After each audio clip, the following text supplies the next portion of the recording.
Amen. Bwana Yesu asifiwe.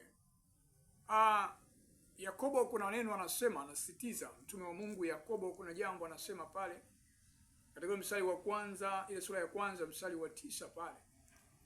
Yakobo anauliza maswali kwamba vita vinatoka wapi? Maana yake na mapigano, anasema siumu katika tamaa zenu. Kwa hiyo mambo mengi ambayo yanaleta shida au na mapigano au na mashindano ni kwa sababu ya mtu mmoja anatamani. Ni aidha mtu mmoja anatamani, na wakati mwingine hakuna watu waliozaliwa wawe viongozi, nikwambie. Kwa hiyo kuna nafasi umepewa mahali fulani, haimaanishi kwamba wewe muda wote utakuweko pale. Mtu mwingine anasimama kwenye nafasi ya uongozi, ukishamuondoa basi wokovu wenyewe umeisha. Anarudi mwilini. Anadhani kwamba yeye amewekwa kwa ajili ya kuongoza wenzake tu. Yeye hataki kuongozwa. Sasa Yesu Kristo mwenyewe ambaye ni mfalme wa falme alikubali kushuka chini na kuongozwa na wanadamu, na wanadamu wakasimama kuwaongoza. Lakini leo hii wewe ni nani ambaye ukiondolewa kwenye nafasi basi unadhani kwamba tayari umekufanyia kosa?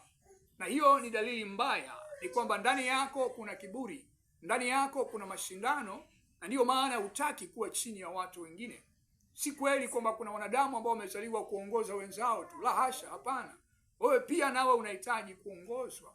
Wakati mwingine mimi huwa nashauri kwamba kumpima mtu kiroho, wakati mwingine hebu mpime mtu kwa kumtoa katika nafasi aliyokuwa naye. Mekaa katika uongozi kwa muda mrefu, hebu mpumzishe naye, mpe kuongozwa na watu wengine, aone namna ilivyo kuongozwa na tabu ya kuongozwa, na aweze kufananisha na ile namna ya kuongozwa. Ndio maana Paulo anasema nimewekwa kujua hali za namna zote, kudhiliwa na kuwa nacho. Kwa hiyo wakati mwingine kuongoza na kuongozwa, ili tusiwe na watu ambao wamezaliwa wakidhani kwamba wao ni viongozi, muda wote wanapaswa tu kuongoza wenzao, ila wao wasiongozwe. Kwa hiyo hapa pawe na hekima, hapa kuwe na namna ya kusimama katika hekima, ili kuepusha mashindano, ili kuepusha magomvi ambayo hayana maana. Mtu mwingine amesimama kwenye uongozi, muda wake umepita, nguvu yake ya kuongoza, ile neema ya uongozi imetoweka ndani yake, lakini anang'ang'ania bado, badala ya kuondoka na kuwaachia wengine ili waweze kuendelea. Sijui hekima ya Mungu ilikuwaje wakati ule anamwambia Musa, sasa hutawaingiza Israeli kwenda Kanani, atafanya kazi hiyo Joshua. Yumkini kulikuwa na sababu ile ambayo tunaijua, lakini unawaza labda majukumu yale yalikuwa yanamhitaji mtu mwingine kama Joshua, kwa sababu Musa yeye si mtu wa vita sana, ni mtu ambaye ni mpole, ni mtu ambaye ni mzuri, ni mtu kiongozi mzuri, na Mungu yumkini hakutaka Musa achafuliwe. Maana yake alikuwa anapenda kuongea na Musa.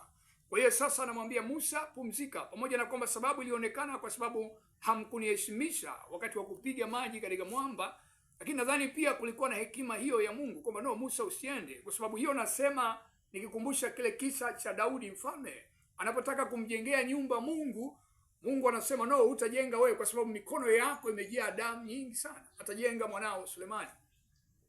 Kwa hiyo Mungu akubariki sana wewe ambaye umenisikiliza, lakini kukumbushe tu kwamba Yesu yuko karibu kuja, njiani hata kawia kama ambavyo wengine wametangaza. Dalili ziko wazi, na atakapokuja atatawala kutoka Yerusalemu, na waovu wote wataangamizwa, na baadaye watasubirishwa kwa ajili ya hukumu ya mwisho. Lakini wewe ambaye umemwamini Yesu na kujitakasa, utaurithi uzima kwa kutawala na Yesu milele, kwanza katika dunia miaka 1000 na milele na milele katika mbingu mpya na nchi mpya. Mungu akubariki. Amen.